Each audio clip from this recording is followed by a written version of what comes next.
which you can see the details on your screen.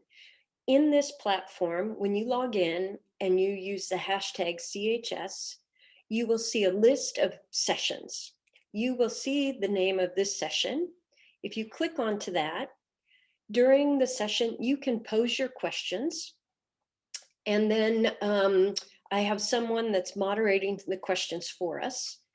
And one second. I have someone moderating the questions for us, and then you'll be able to see your questions pop up. And then people can vote up the questions so that when we get to the Q&A session, we'll have the questions voted as the most interested, where we'll try to answer those first. So take a few minutes now while I'm doing a bit more housekeeping to get yourself into Slido. So housekeeping: to interact and ask questions during the individual session, you have the chat facility that's on our virtual platform. You'll see that where you clicked to join, and you can see on your screen. You can put anything into that chat as far as if you're having technical problems, MYT will help you, and you can chat with each other there. However, I would really encourage you to put your questions into the Slido platform for us today. If you have any issues with Zoom or the platform, MYT, our great support team that's enabled us to use Pathable today, you can write to them and they'll get back to you instantly. And or if you have any issues with connectivity, they will be working to help you get back in. This session will be recorded. So if I can ask Russell to start that, that would be great. And let me stop sharing my screen here for a moment. 1 second. Oops. Okay. I'm having some difficulties to stop sharing my screen. Okay, I am not able to stop sharing my screen at the moment, so I will do that in a few minutes. So I'd like to make some opening remarks this morning. In the 5 years since the Core Humanitarian Standard was launched, a number of scandals have put the spotlight once more on how much further the aid sector has to go to protect who it works for. The CHS Alliance, as well as I'm sure you, we were horrified to learn of the widespread allegations of sexual exploitation and abuse by aid workers in the DRC, or the Democratic Republic of the Congo, during the Ebola response. These latest revelations are just another stark reminder that the humanitarian sector continues to fall short of its duty to protect people at risk due to conflict, disaster, or disease, or from other harm. The behaviors described by those 50 women included being coerced to exchange sex for aid, are simply unacceptable.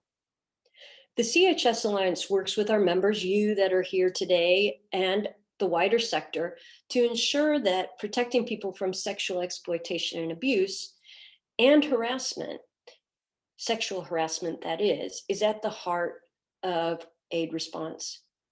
We call on more organizations to adhere to international standards on safeguarding, in particular the CHS, as well as more donors to recognize the role that it can play. This will support organizations to have the right systems, policies, and practices in place, as well as including a culture that encourages people to speak up, and a culture that does not tolerate any degree of sexual misconduct from staff to volunteers, from staff or volunteers. The standard sets out the need for complaint mechanisms and safe ways for people affected and staff to report incidences of sexual misconduct. It also sets out how organizations should respond quickly and effectively when allegations do arise. While the CHS is not designed as a specific PSEA tool, PSEAH, how organizations address allegations of gross misconduct and protection from sexual exploitation and abuse and harassment is woven and incorporated throughout the standard. In order to give more prominence to this important area, the Alliance, the CHS Alliance, developed a PSEA index as part of its verification tools to give organizations completing their verification against the standard a more detailed picture of their performance on SEA-related indicators. Based on the learnings that have taken place in the last few years, the CHS Alliance has updated the index. It's now the SEA including H, PSEA-H index, to ensure that organizations verifying their performance against the CHS can determine whether they have the right policies, practices, and cultures in place to effectively protect vulnerable people. Today, Belinda Lucas will introduce the updated index and highlight the additional requirements on safeguarding that are incorporated into the relevant indicators of the verification framework. These requirements will be essential elements of the 3 CHS verification options. Lucy Haven-Taylor will introduce the revised PSEA-H Quick Implementation Handbook. But before Belinda and Lucy take us through these new updated tools, Dr. Mary Thompson from FCDO, formerly known as DFID, will share with us a donor's perspective, their commitments to PSEA-H, progress to date, and what the future may hold. So Mary, over to you, and I will endeavor to stop sharing my screen. Thank you, Mary. And Russell, can you please unmute Mary? Yeah, I've asked Mary to unmute. I can't turn the microphone on for her, but she should be able to do that. There we go. Okay, I think. Thank you, Jules. And good morning to everyone. Good afternoon, good evening, depending on your time zone. My name's Mary Thompson. I'm a Senior Social Development Advisor with the Safeguarding Unit of the UK's Foreign, Commonwealth and Development Office, otherwise known as FCDO, as Jules said. Many of you will know that this is a new government department created from the previous Foreign and Commonwealth Office and the Department for International Development. I'm delighted to be here for the launch of the updated PSEA index and the accompanying handbook. It's a really important piece of work that supports the groundswell of action to tackle sexual exploitation and abuse and sexual harassment since the Haiti revelations back in 2018. We know that wasn't the first revelation about aid workers abusing their position of power to prey on those that they're meant to help. And it certainly wasn't the last, given the events of the last few weeks' news bulletins. But it was a touch point for concerted action at that time by many actors in the sector over the last 2 years to prevent and respond to SEA. The abuse of power, and especially through sexual exploitation and abuse by those delivering aid to some of the poorest and most at-risk populations in the world, is absolutely indefensible and contrary to the moral code of the sector to do no harm and the work that we all do. So that's why in 2018, as DFID, we created a safeguarding unit in the wake of the crisis. We worked with NGOs, the UN, IFIs, the private sector, research institutions, and with other donors during the course of that year on how to tackle the scourge of SEA by those delivering overseas aid, culminating in the 2018 Safeguarding Summit that we held in London. That's why in 2018, as DFID, we created we know that there are no quick fixes to this. Sustained progress requires all of our efforts to improve organisational culture with strong leadership for accountability and transparency. It requires robust employment cycle systems that root out perpetrators and seek to prevent their continued circulation in the system. And most of all, it requires survivor-centred approaches that put the needs of survivors and victims at the centre of prevention and response. None of this is easy or quick to do, and it will not result in 0 cases of sexual exploitation and abuse by aid workers, but a zero tolerance. Mary, sorry to interrupt, but we can't see you at all. Are you able to turn on your video? Oh, I'm sorry about that. There we go. Perfect. Thank you. Have you got it? Oh, great. Sorry, I didn't see the message on the top there. So as I was saying, none of this will result in 0 cases of sexual exploitation and abuse by aid workers, but a zero tolerance approach to inaction when cases do occur, and to strengthen prevention and response mechanisms is achievable if we all work together on this. One of the key commitments by the 22 donors at the Safeguarding Summit in 2018 was to adopt minimum standards on SEA and ensure that we and our partners meet them, with a commitment to demonstrate adherence to one or both sets of the international minimum standards related to preventing sexual exploitation and abuse, namely the Interagency Standing Committee Minimum Operating Standards on PSEA and or the PSEA elements of the Core Humanitarian Standard on Quality and Accountability. So why these standards, you may ask? We agreed that rather than recreating the wheel, we should work with the existing standards to strengthen their robustness and their reach. We recognise that both sets of standards already provided a solid platform of commitments, principles and indicators to measure operational due diligence on PSEA, ranging through policies and codes of conduct, engagement with communities, recruitment and performance management, complaints and investigation, and victim support.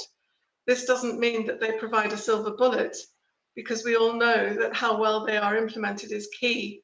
But the standards were already widely known and accepted across the UN, the NGO and donor communities as vehicles to promote better quality programming and improved accountability.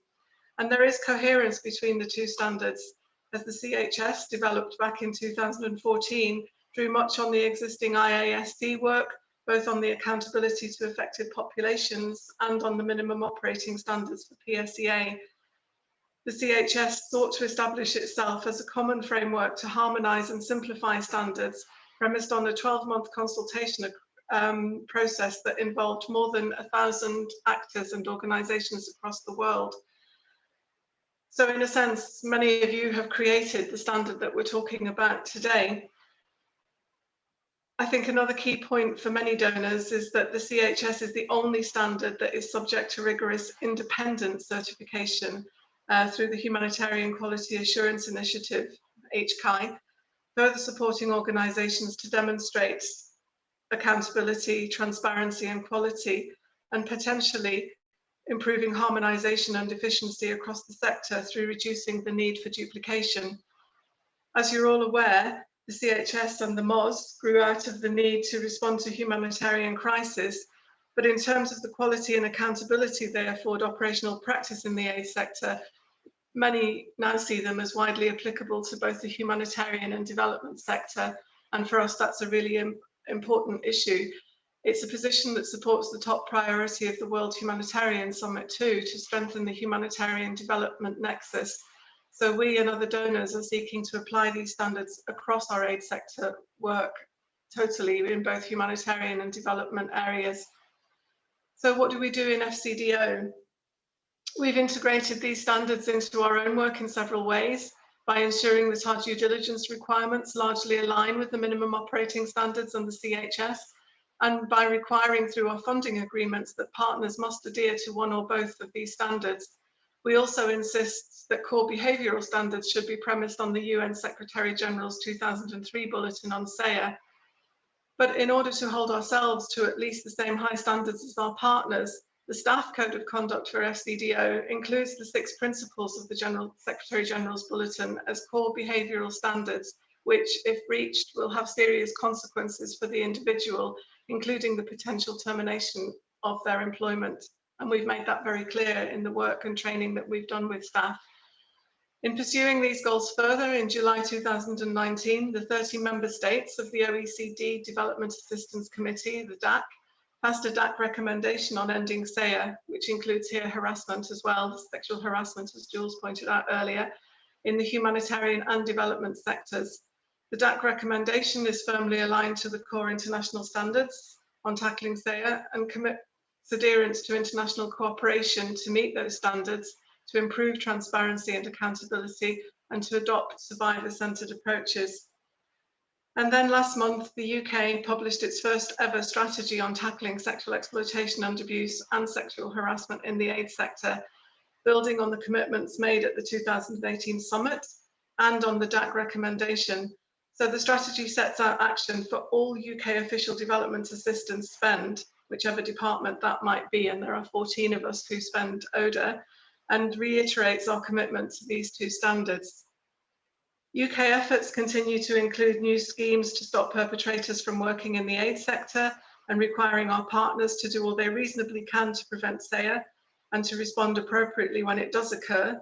This includes our support for the Interagency Misconduct Disclosure Scheme, which I'm sure many of you have heard of, that aims to stop individuals with a record of sexual misconduct from moving around the sector undetected. This scheme speaks directly to important employment cycle guidance to be found in the standards. The FCDO supported the update of the CHS PSEA index, very much aware that this was an opportunity to further strengthen and consolidate the PSEA and H aspects of the established standard. There is an opportunity here for organisations to use this index to understand and implement accountable systems for prevention of and response to SEA.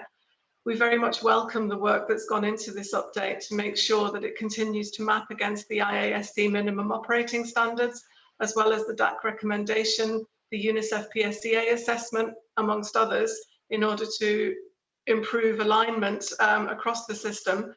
And we very much welcome the inclusion of sexual harassment into this index to address the prevention of all of these ills. They're all behaviours on a continuum that are rooted in power imbalances and gender inequality. Sexual harassment doesn't just occur in the workplace any more than sexual abuse only occurs in the field. So we welcome that inclusion very much.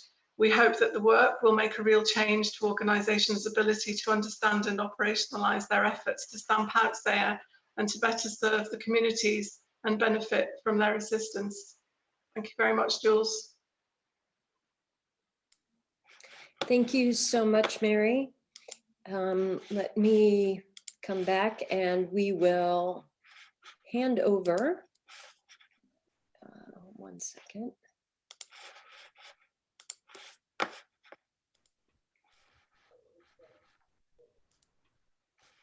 Okay, so I'm pleased now to hand over to Belinda. Thank you again, Mary. Belinda, over to you. Thanks, Jules, and greetings to everyone, wherever you are in the world. I am speaking to you from Australia today. I'm on the land of the Walbunja people, and I acknowledge the traditional Indigenous owners on the land from which I greet you today. I respect their elders, past, present, and future. Today, I'm going to share with you some of the work that I've been fortunate enough to do with my colleague, Jo Thompson, with the Core Humanitarian Standard Alliance in revising this index. Thanks, Jules. Next slide.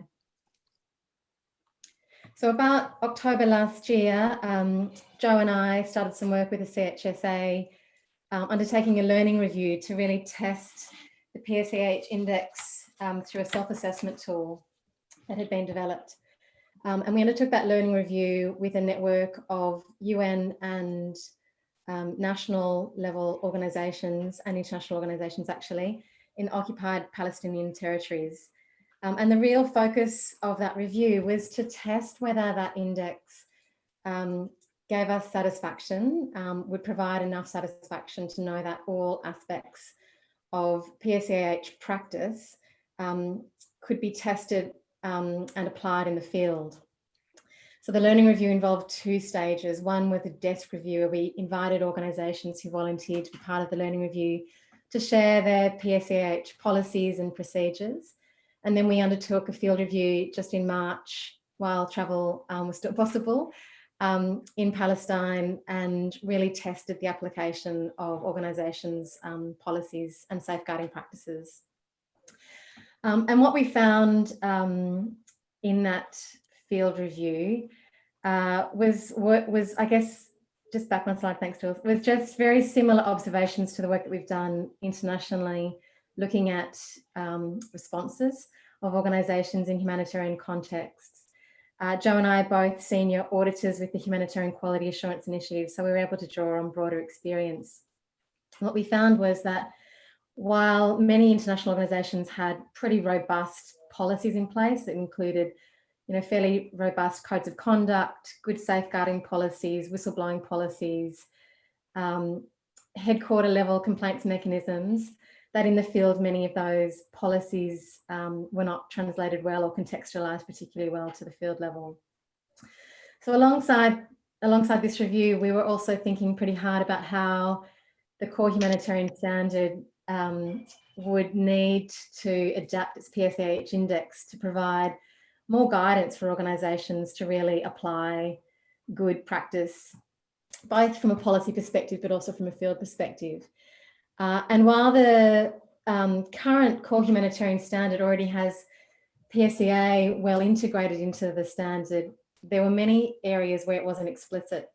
And so it was easy for organisations to skip over really important aspects of accountability to affected people that had a link to gender inequality, power imbalance, and really the robust mechanisms that would needed to be in place to mitigate risk and prevent SEAH. Drawing on much of the work that's been done by other outstanding organisations, we undertook a review of the various global standards that many of you will know of, and we'll come to that in a moment, around PSEA and sexual harassment. And together with our analysis of the field level application and all of the various tools that existed, we developed a revised PSEA H index. Next slide, thanks, Jules. So there's really, as I said, there's already lots of implicit scope and some explicit scope too in the current Core Humanitarian Standard. But these areas, or these blocks in white, are summary versions, if you like, of the additions that have been made to the index in a really explicit way. And I won't go into any of these in detail, but please ask questions in Q&A if you want me to dig into any of these in more detail. The first is that there was no explicit requirement for a PSEA policy or a work plan. And we know that this is really important from an accountability perspective. When organisations have got policy in place, they have a mandate to implement the policy. So it was important that it became an explicit part of the standard. There was also good inclusion in the current standard for analysis of contextual risk when programming, but no explicit attention to PSEA risks, which we know in humanitarian contexts are really significant.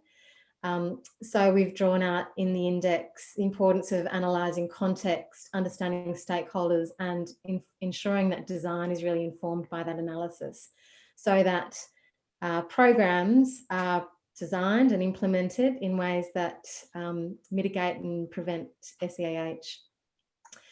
The third area, which we all know is a real challenge in accountability, is ensuring that that complaints-based mechanisms are really informed by communities, but in addition that they actually have an explicit PSEA focus. So what we find often when we undertake reviews overseas is that while people may know about a complaints-based mechanism, it may not be sensitive enough to handle really confidential, sensitive information relating to sexual exploitation or abuse or harassment. So it's important that those mechanisms are really tailored to accommodate that type of complaint. The fourth area that I know many of you will have spent much time thinking about and probably have procedures in place in your organisations was a focus on incident reporting and investigation. This was not explicit in the standard, and we know that this is, again, a really important aspect of accountability to affected people and those who are victims or survivors of SEAH.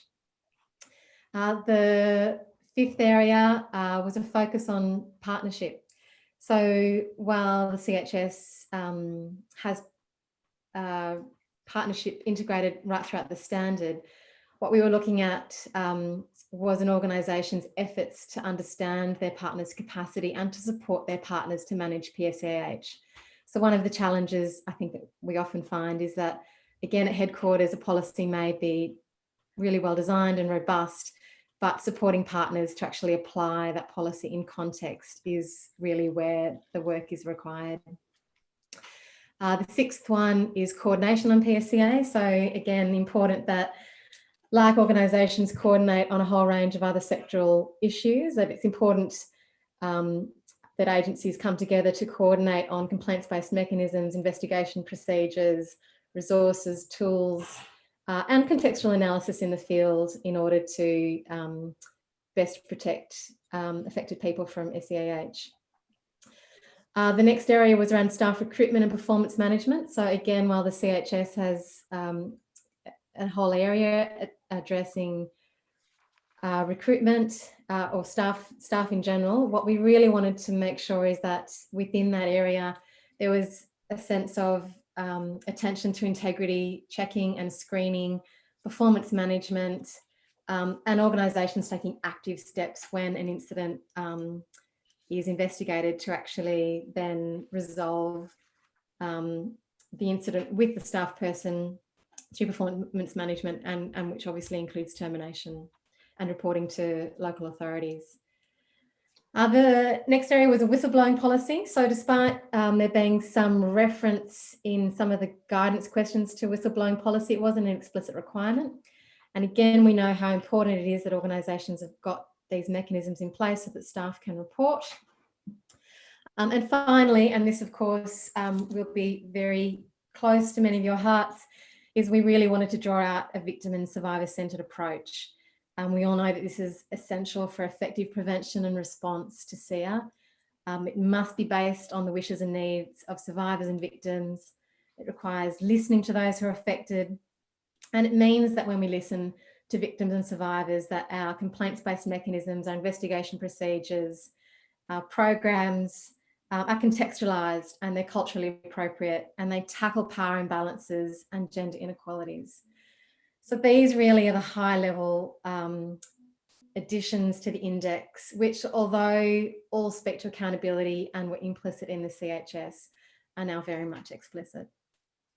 Thanks, Jules. Next slide. Now, as Mary referred to, one of the really big changes to the index is that it includes sexual harassment. And this is a really deliberate, obviously, an intended shift that is intended to really guide and prompt the sector to take a broader approach to SEA. What is important is that when sexual harassment is defined, it's not restricted to the workplace, and that very much builds on the reflections that Mary shared in her opening remarks. So as you can see here in these two bubbles, when we talk about sexual harassment, victims and survivors are affected populations or personnel, so either people in the community or staff can be victims or survivors. But when we talk about harassment, perpetrators are only personnel. So while harassment is broader than the workplace, we don't look at sexual harassment by community members towards community members. We're looking at sexual harassment by staff towards fellow staff or to affected people in communities. So that's just an important point of clarity. Next slide, thanks, Jules. So this is the definition of sexual harassment that we've used. It's drawn from a UN resolution, passed in December 2018. And I'll read it out to you because I think it's important. It's a continuum of unacceptable and unwelcome behaviours and practices of a sexual nature that may include, but are not limited to, sexual suggestions or demands, requests for sexual favours, and sexual, verbal or physical conduct or gestures that are or might reasonably be perceived as offensive or humiliating. Next slide, thanks, Jules. And look, the rationale for this approach is pretty clear. I think, as Mary said, it's based on the premise that, behaviours that constitute sexual harassment are equally inappropriate at the community level as exploitation and abuse. But more importantly, that they represent a spectrum of behaviours that, if tolerated or not reported, create permissive environments for sexual abuse and exploitation. Welcome any comments, questions on this. It was very much a long discussion that has been built, I think, globally around the real importance of this shift. And we're delighted that the Core Humanitarian Standard Alliance has taken it on to really provide leadership internationally on this really important issue. Next slide, thanks, Jules. So what's really important, and again, this speaks to Mary's opening comments, is that this CEA index has been mapped against every international standard globally.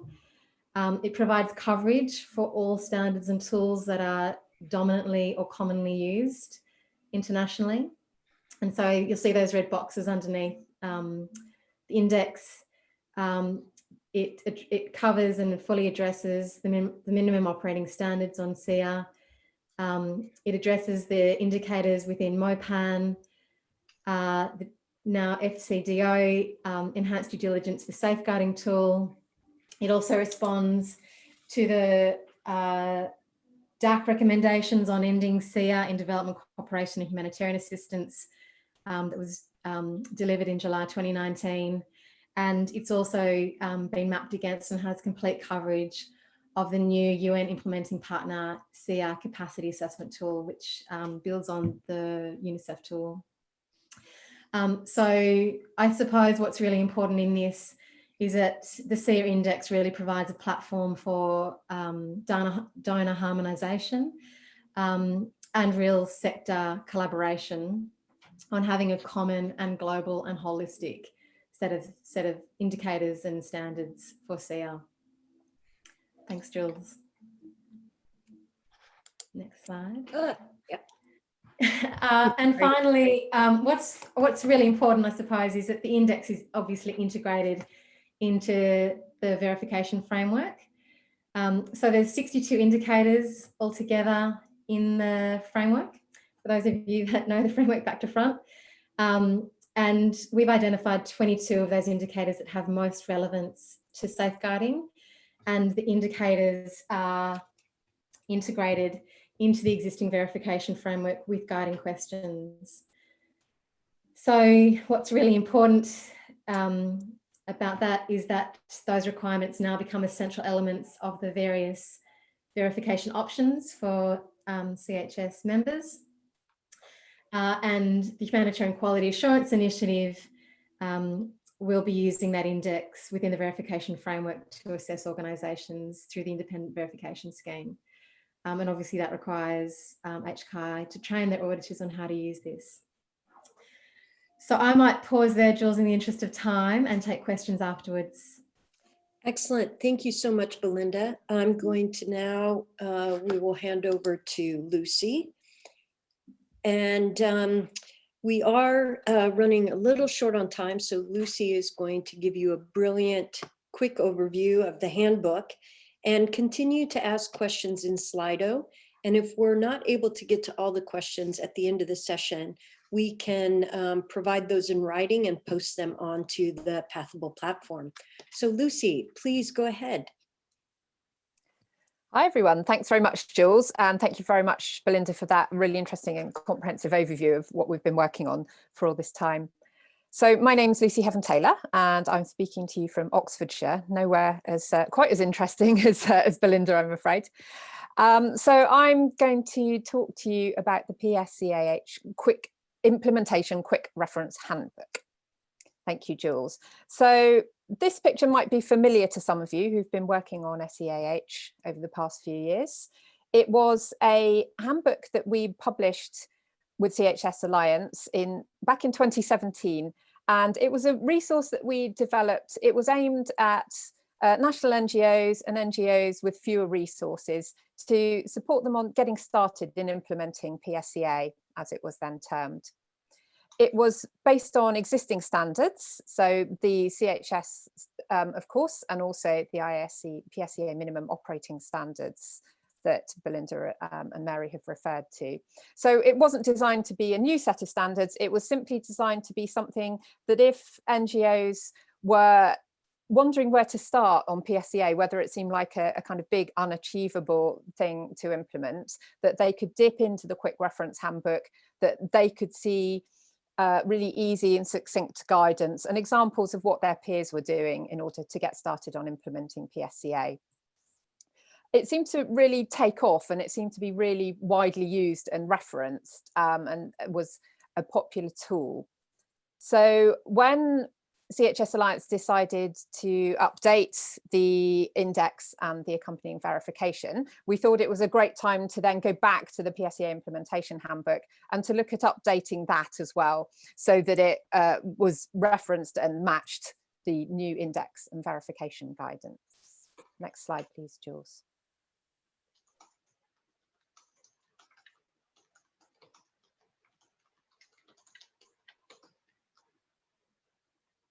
So this is the new tool that, sorry, previous slide, Jules.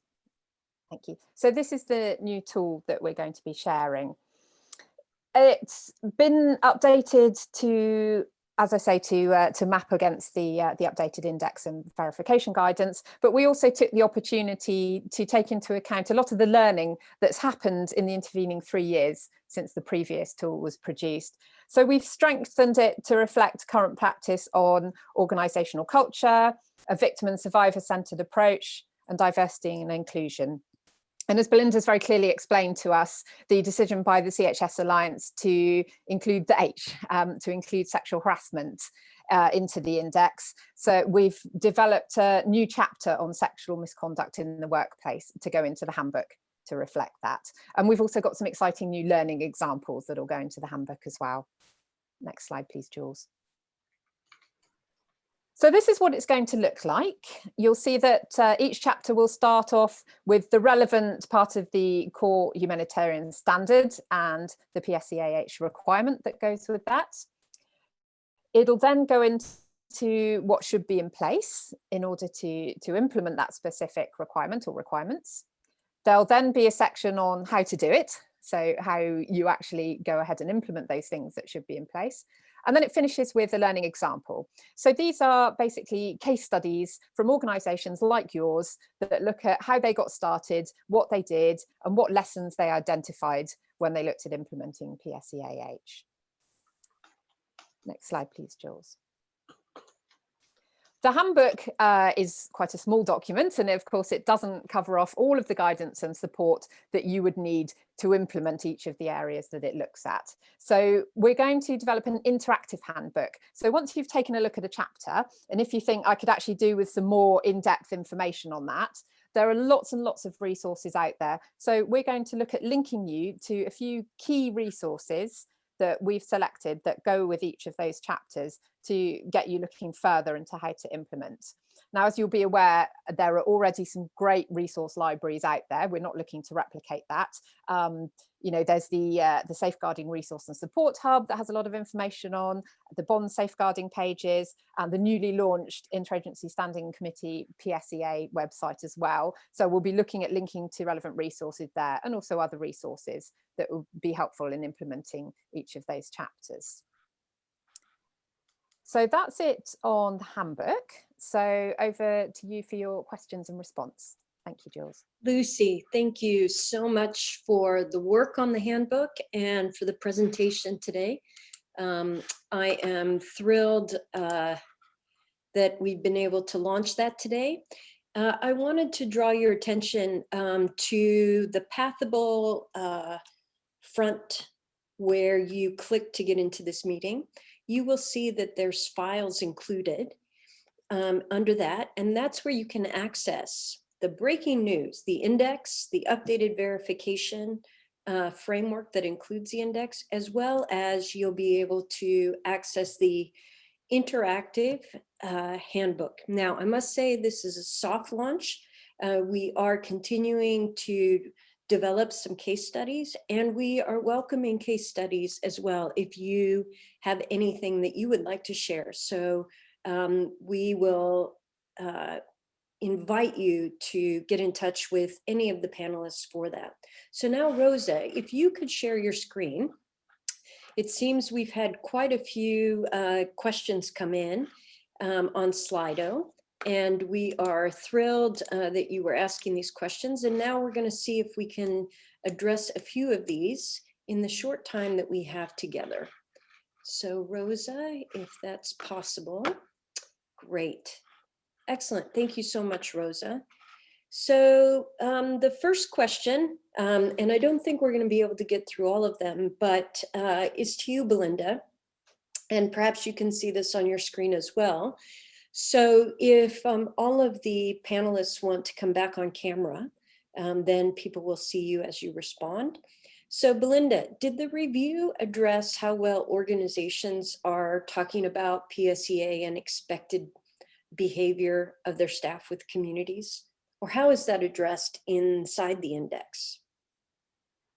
Yeah, thanks, Jules. So I don't want to take up too much time, but yes, that was one chapter really of the review, and we looked at to what extent organisations helped communities understand what is CR, how do you recognise CR, what behaviours can affected communities expect from staff, how can communities make a sensitive complaint.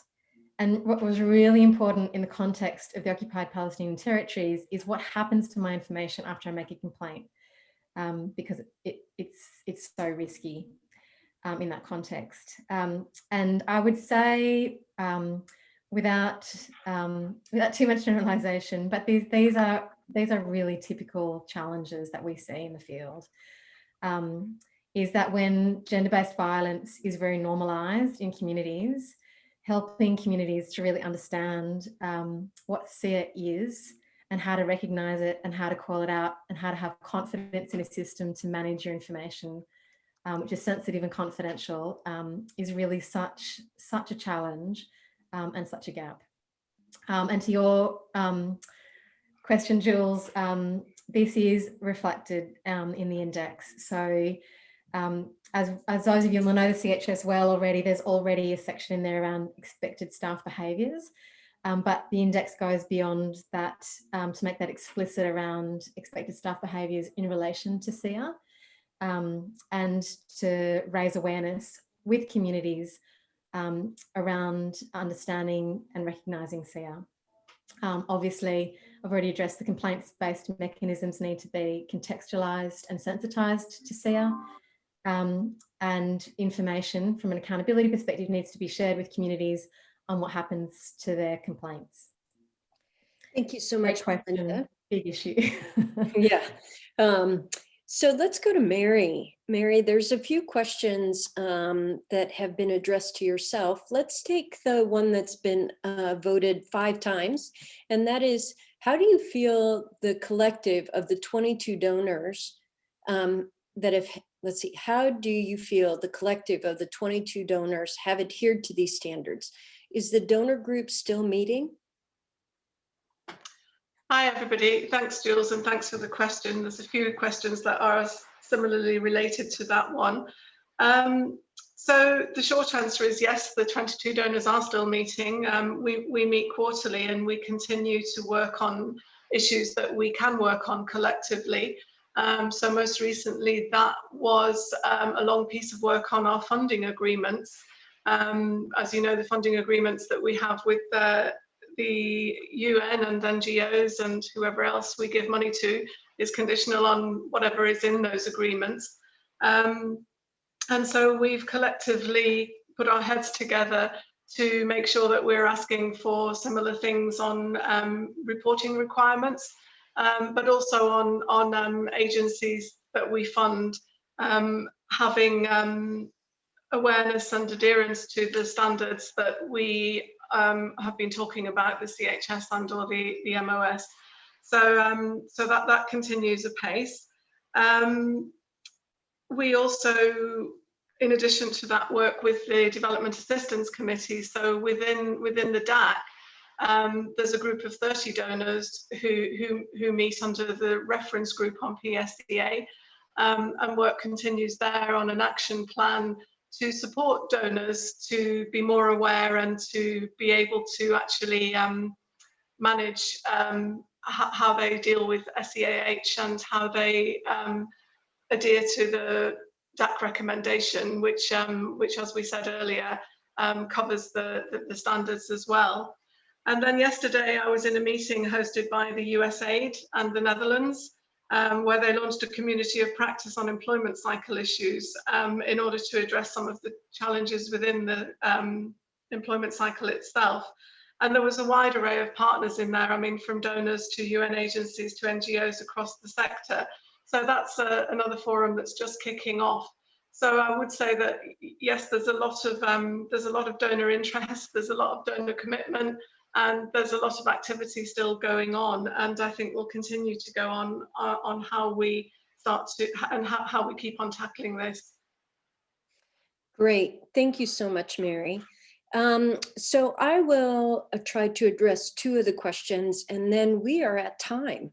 I'm so pleased that so many people came. I wish we had a bit more time to address questions, but as I said, we will get back to addressing these in writing and post them on Pathable, which you will have access to this and the recording of this for a full year post today's session.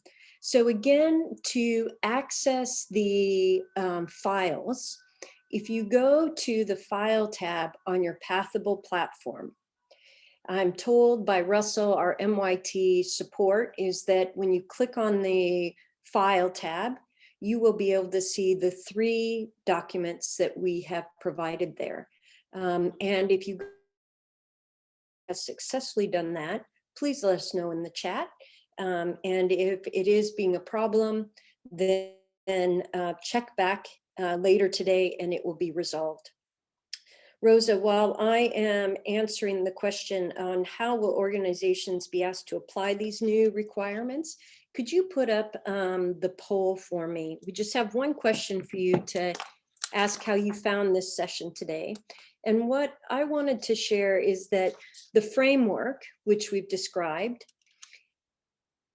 is publicly available and can be used by any organization. The updated requirements will start to be incorporated into the verification processes carried out by the CHS Alliance in the self-assessment or by HCI in the independent verification and certification. In the future, what this means for organizations is that they will be assessed using the updated PSEA requirements. So we look forward to your engagement with that and using the tool. And if you are a member of the community of practice with the CHS Alliance, we will be talking about this more in our monthly sessions. If you're not already a member of the community of practice, I encourage you, if your organization's a member of the Alliance, to sign up. And you can find those details on our website. So thank you again for coming today. And Rosa, if you could show the poll for people, let us know what you think about today's session by clicking how many stars. And we wish you the best on the next sessions that you attend today. Thank you so much.